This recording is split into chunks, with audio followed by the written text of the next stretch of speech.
Hey friends, welcome to week 3 of our read alouds.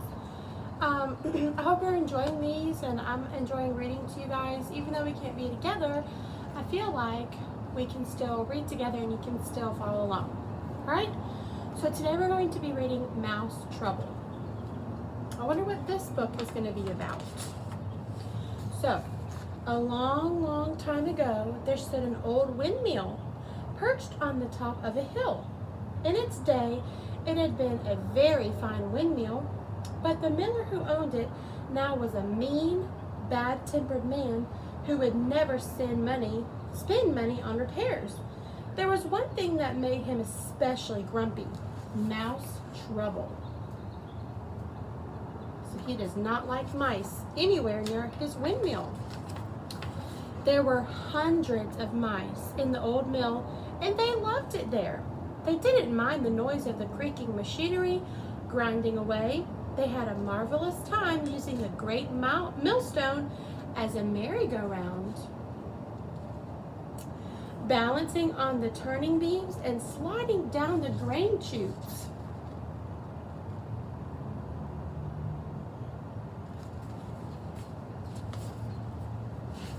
They were so happy in the mill that often on clear moonlit nights, when the sails had stopped turning and the machinery was still, they would form a circle around their leader, a white mouse who had escaped from a pet shop, and tell mouse jokes and sing songs in their high, twittery voices.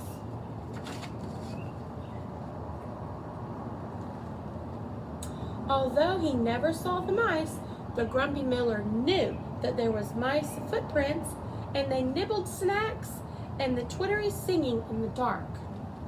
So even though he couldn't see them, he knew they were there by all of these clues that they were leaving.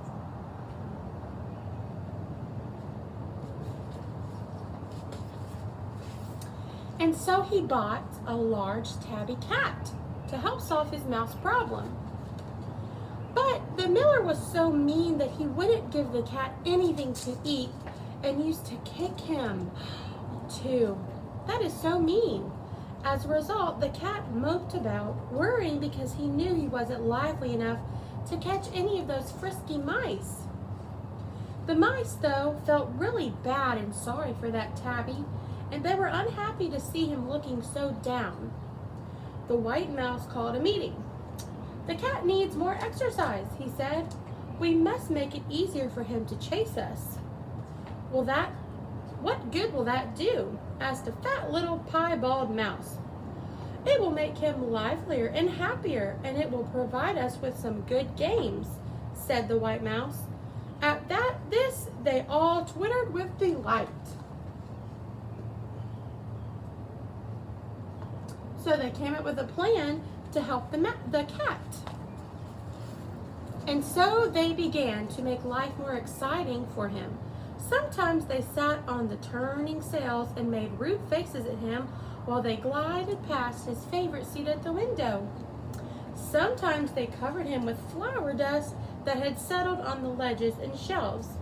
Sometimes the younger mice let the tabby see them and chase them, and they always pretended to be terrified of him so that he'd have something to be proud of.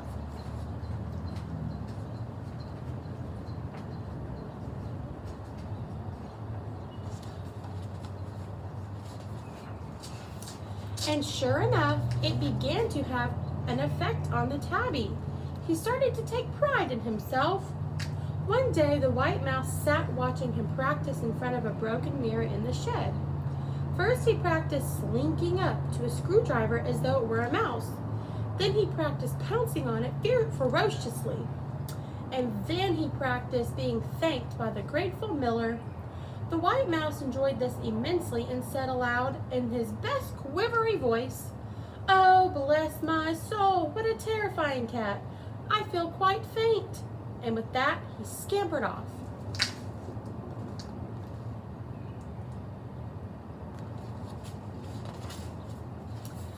As the cat grew livelier, the mice became even happier.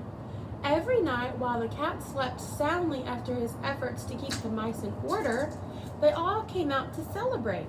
Swarms of the younger ones would scuttle up and down the ladder staircases with squeaks of delight, while the older ones sat in the pockets of the workmen's aprons hanging on the wall and looked on contentedly. They thought, how much nicer would the world become since their young days? That's what the older mice thought. Look, you can see all the mice.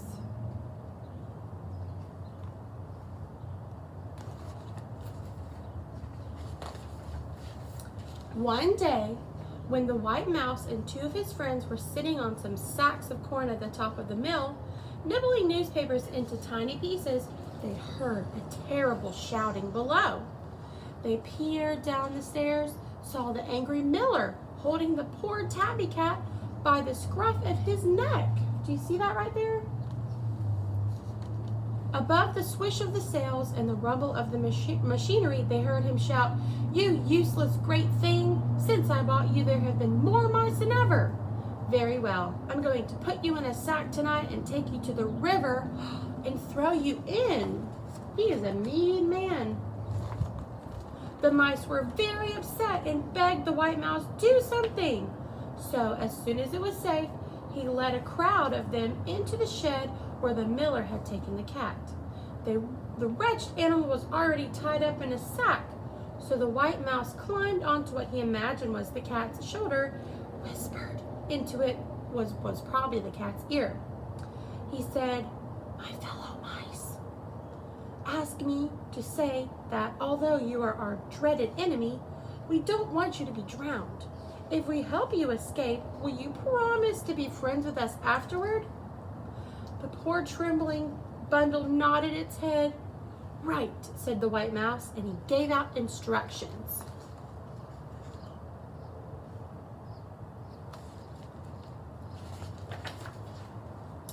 One group, led by the white mouse, crept into the hallway of the mill and quietly unhooked the miller's wife's fur cape from its peg. Carrying it above their heads, they scampered back to the shed.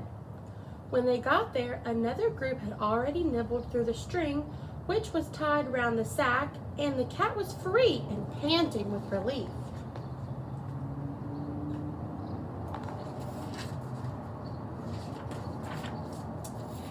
In no time, some of the mice stuffed the fur cape with straw, while some particularly strong ones dragged along a horseshoe so that they could make the sack heavier.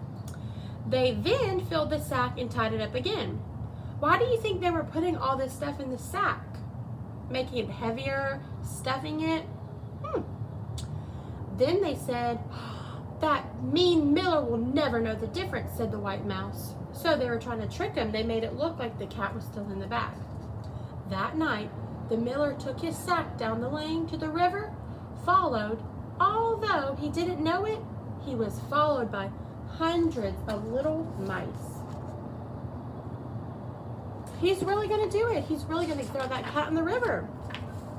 They sat on the wall of the bridge and watched him fling the bundle into the water with a great splash. "That's the last we'll see of him," the miller said with a snort. And he set off for home, and the mice silently followed him again. Look at all these mice.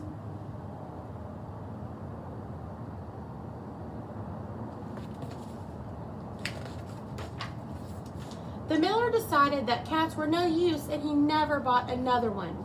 But he didn't know that the great tabby, still alive and more content than he'd ever been before, was living with the mice on the very top floor of the mill, eating all the best tidbits they could find for him in the larder, and playing endless games of cat and mouse. The end. All right, I hope you enjoyed our story, and I'll see you next week. Bye, guys.